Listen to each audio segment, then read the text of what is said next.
तो भजन करो, भजन से प्राप्त होगा। भजन करो। देखो, यदि आप वास्तविक सुख चाहती हो तो भगवान से जुड़ना पड़ेगा। हमारा प्रारब्ध इतना बलवान नहीं कि बराबर हमको सुख दे सके। जैसे दिन है तो रात अवश्य आएगी, तो सुख है तो दुख अवश्य आएगा। अगर दुख को जड़ से मिटाना है तो भगवान की भक्ति करनी पड़ेगी। एक छोटा सा बालक ध्रुव 6 महीने में भगवान को रिझा लेता है और चक्रवर्ती सम्राट पद और भगवान का परम पद ये सब कुछ प्राप्त कर लेता है। तो बिना भगवान से जुड़े मन की कामनाएं पूर्ण तो होंगी नहीं, ऐसे ही तो नहीं हो जाएंगी ना। अगर हमें 500 रुपया चाहिए तो चाहे लेबरी करना पड़ेगा कि नहीं करना पड़ेगा। पूरा जीवन जो भगवान के मार्ग में लगाया गया, जो तपस्या की गई, तो उसका डबल परिणाम होता है। एक तो होता है लौकिक सुख और एक होता है पारलौकिक सुख। यहाँ भी सुख मिलेगा और वहाँ भी। ई परलोक सकल सुख पावत मेरी सो भैया कृष्ण गुण संचु। यदि भगवान का भजन नहीं करोगे तो देखो, सुदामा जी मांग के खाते थे, कई कई दिन भोजन नहीं मिलता था, और जब भगवान की नजर हो गई तो सुदामापुरी बस गई। जैसे द्वारिकापुरी ऐसे सुदामापुरी बस गई। तो यदि सम्मान मान तो विलासिता अगर है तो भगवान से है, क्योंकि उन्हीं का सारा वैभव है।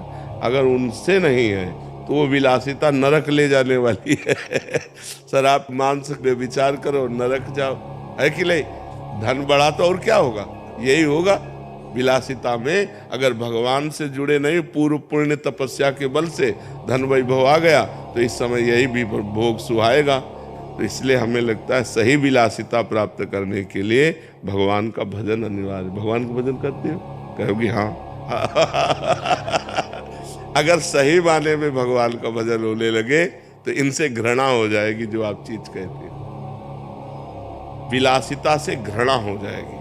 तो विलासिता का अगर सही भाव प्राप्त करना है तो लक्ष्मीपति भगवान है, अनंत वैभव, अनंत ब्रह्मांडों का वैभव।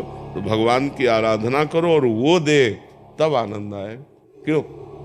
अच्छा, विलासिता कितने दिन टिकेगी जब शरीर टिकाऊ नहीं। जब शरीर विनाशी है तो विलासिता कितने दिन चलेगी। इसलिए अविनाशी भगवान का भजन कर लो और दुख सुख जैसा है उसको सह लो, तो परलोक बन जाएगा। परलोक, यहाँ का सब टिकाऊ नहीं है। विलासिता, यहाँ का सुख टिकाऊ नहीं। काफी सुख तो भोग ही लिए।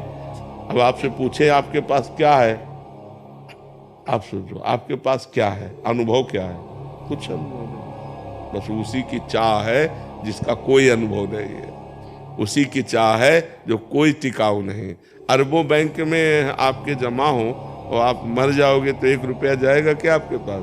यार बेकार है, कमा के रखो। अरबों तुम्हारे काम में तो नहीं आए।